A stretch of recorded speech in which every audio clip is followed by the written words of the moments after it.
प्रिय विद्यार्थियों, नमस्कार। आज हम रीतिकाल के प्रमुख कवि देव के बारे में चर्चा करेंगे। कवि देव की काव्यगत विशेषताएं और उनसे संबंधित समस्त जानकारी मैं आपको इस व्याख्यान में और क्रमशः अगले व्याख्यानों में दूंगी। हमें ये जानना चाहिए कि कवि देव जो हैं वो रीतिबद्ध काव्यधारा के कवि थे। उन्होंने रीतिबद्ध होकर यानी रीति के अनुरूप ही काव्य रचना की थी रीतिकाल में। आपको पता है रीतिकाल में रीतिबद्ध, रीतिमुक्त और रीतिसिद्ध 3 तरह के कवि हुए और इन्होंने रीति के अनुरूप रीति से मुक्त होकर काव्य की रचनाएं की। रीतिबद्ध कवि जो थे वो रीतिकालीन कुछ कसौटियों को मानते थे, जिनमें लक्षण ग्रंथों की रचना करना और अलंकार आदि के अनुरूप अपनी काव्य रचना करना तथा रीतिकाल के जो मानक बने थे, जो विषय थे, उनके आधार पर काव्य रचना करने वाले जो कवि थे वो मुख्य रूप से रीतिबद्ध कवि कहलाए। अब हम आज के इस व्याख्यान में ये देखेंगे कि रीतिबद्ध काव्य धारा में देव का क्या स्थान रहा। हिंदी काव्य के क्षेत्र में रीतिबद्ध काव्य 2 रूपों में मिलता है। एक तो रीति निरूपण के रूप में और दूसरा श्रृंगार वर्णन के रूप में। हिंदी के रीति निरूपक काव्य का निर्माण करने वाले आचार्य कवियों को 3 वर्गों में विभाजित किया है। प्रथम वर्ग में वे आचार्य कवि आते हैं जिन्होंने मम्मट, विश्वनाथ आदि की पद्धति पर काव्यांग के दशांग का विवेचन किया। दूसरे आचार्य कवि वे हैं जिन्होंने श्रृंगार, तिलक, रस मंजरी आदि ग्रंथों की तरह केवल श्रृंगार रस और उसकी प्रधान आलंबन नायिका का निरूपण किया। तीसरे वर्ग में वे आचार्य कवि आते हैं जिन्होंने चंद्रालोक, कुवलयानंद आदि को आधार बनाकर केवल अलंकारों का ही विशद विवेचन किया। उक्त तीनों वर्गों में से महाकवि देव प्रथम वर्ग के आचार्य कवियों में आते हैं जिन्होंने मम्मट, विश्वनाथ आदि की तरह काव्य के दशांगों का विवेचन बड़ी गहनता और तत्परता के साथ किया। इस वर्ग में आने वाले अन्य रीति निरूपक आचार्य कवियों में केशव, कुलपति मिश्र, श्रीपति, भिखारी दास और प्रताप शाही के नाम विशेष उल्लेखनीय हैं। हिंदी के रीति निरूपक काव्य रचयिता आचार्य कवियों में केशव का स्थान सर्वोपरि माना जाता है। केशव संस्कृत के प्रकांड पंडित थे और उन्होंने संस्कृत के रीति शास्त्र को आधार बनाकर हिंदी में भी रस और अलंकारों का निरूपण किया है तथा हिंदी में सर्वप्रथम रस और अलंकार संप्रदाय की प्रतिष्ठा स्थापित की है। इस दृष्टि से केशव देव से कहीं अधिक ऐतिहासिक महत्व रखते हैं। कवि देव ने भी उनकी महत्ता स्वीकार की है और अनेक स्थलों पर केशव का अनुसरण भी किया है, परंतु देव ने केशव की अपेक्षा अधिक व्यापक क्षेत्र अपनाया है, क्योंकि देव ने शब्द शक्ति, रीति, गुण, पिंगल आदि का भी निरूपण किया है, जबकि केशव रस और अलंकारों के निरूपण तक ही सीमित रहे हैं। उन्होंने अलंकारों पर कवि प्रिया और रस पर रसिक प्रिया का निर्माण किया है। इतना स्पष्ट है कि केशव और देव दोनों के रीति विवेचन में अस्पष्टता पर्याप्त मात्रा में मिलती है, फिर भी केशव की अपेक्षा कवि देव में कहीं अधिक सूक्ष्म और गहन रस चेतना विद्यमान है, जिसके फलस्वरूप देव का रीतिबद्ध काव्य केशव से कहीं अधिक सरस और सुंदर है। उसमें माधुर्य गुण भी अपेक्षाकृत कहीं अधिक है। इसके अतिरिक्त देव संगीत शास्त्र के भी अच्छे ज्ञाता थे और उन्होंने राग रत्नाकर जैसा ग्रंथ रचकर अपने संगीत ज्ञान का परिचय दिया, जबकि केशव भी संगीतज्ञ थे, परंतु उन्होंने संगीत शास्त्र की रचना नहीं की।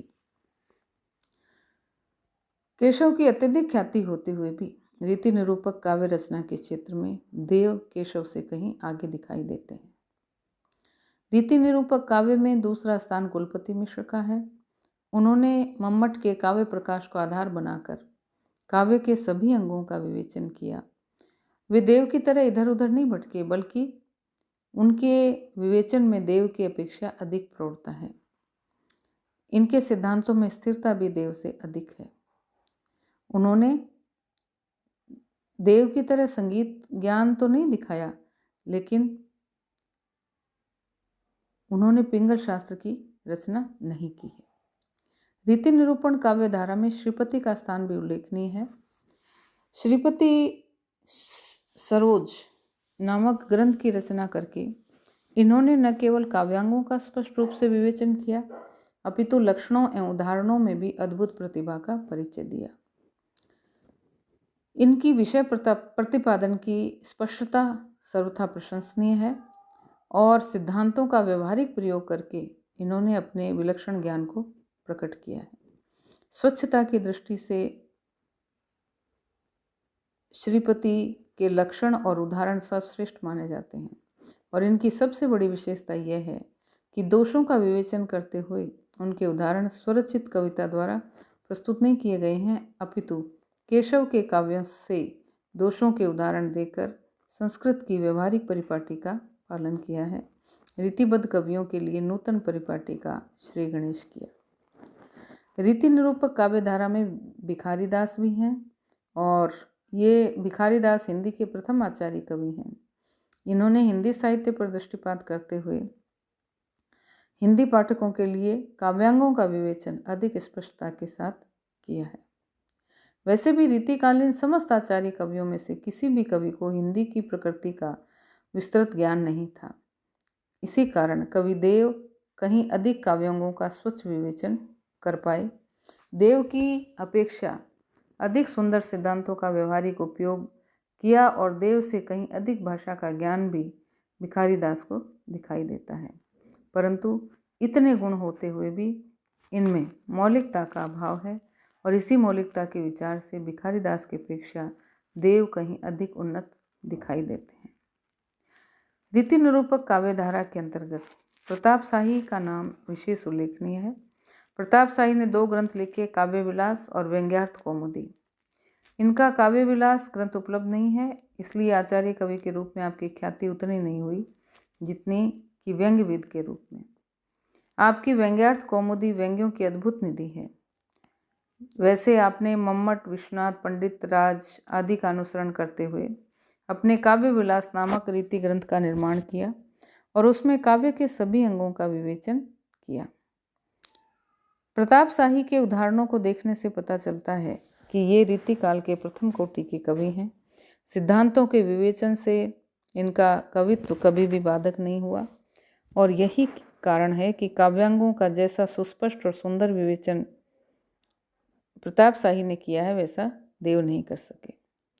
इस तरह रीति निरूपक आचार्य कवियों से देव की तुलना करने पर यह ज्ञात होता है कि देव की गणना तो आचार्य कवियों में की जा सकती है, क्योंकि देव ने भी काव्यांगों का विवेचन किया, परंतु देव सभी आचार्य कवियों की अपेक्षा कहीं अधिक हल्के प्रतीत होते हैं, क्योंकि देव का काव्यांग विवेचन उक्त कवियों की अपेक्षा न तो अधिक स्पष्ट है और न ही अधिक स्वच्छ। अतः रीति निरूपण की दृष्टि से देव का अधिक महत्व नहीं है। दूसरी रीतिबद्ध काव्य धारा श्रृंगार वर्णन के रूप में प्रवाहित हुई। इस धारा के अंतर्गत देव के समकक्ष केशव, बिहारी, मतीराम, पद्माकर आते हैं। इनमें से केशव का पर्याप्त प्रभाव देव पर दिखाई पड़ता है। कितने ही स्थलों पर देव ने केशव का अनुसरण भी किया है, साथ ही केशव में देव की अपेक्षा पांडित्य भी अधिक था, परंतु केशव को देव जैसा सरस हृदय नहीं मिला था। यद्यपि केशव में भी रसिकता पर्याप्त मात्रा में दिखाई देती है, तथापि देव की कविता में केशव से कहीं अधिक सरसता, आर्द्रता, तन्मयता और संवेदनशीलता विद्यमान है।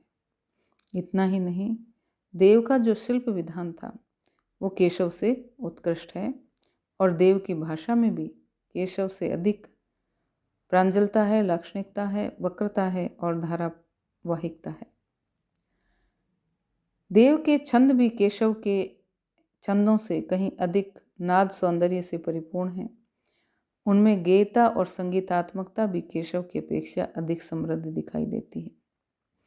हम जानते हैं कि केशव का जो काव्य है वो थोड़ा क्लिष्ट है।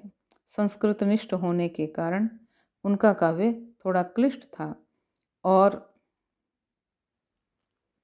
इसी वजह से उसमें नाद सौंदर्य नहीं आ पाया। संगीतात्मकता का अभाव दिखाई देता है और कोमलकांत पदावली का प्रयोग न होने के कारण उनका जो काव्य है वो कुछ रुक्ष या कठिन हो गया है। इस दृष्टि से देव की तुलना हम अभी आगे व्याख्यान में और जारी रखेंगे। अगले व्याख्यान तक के लिए धन्यवाद।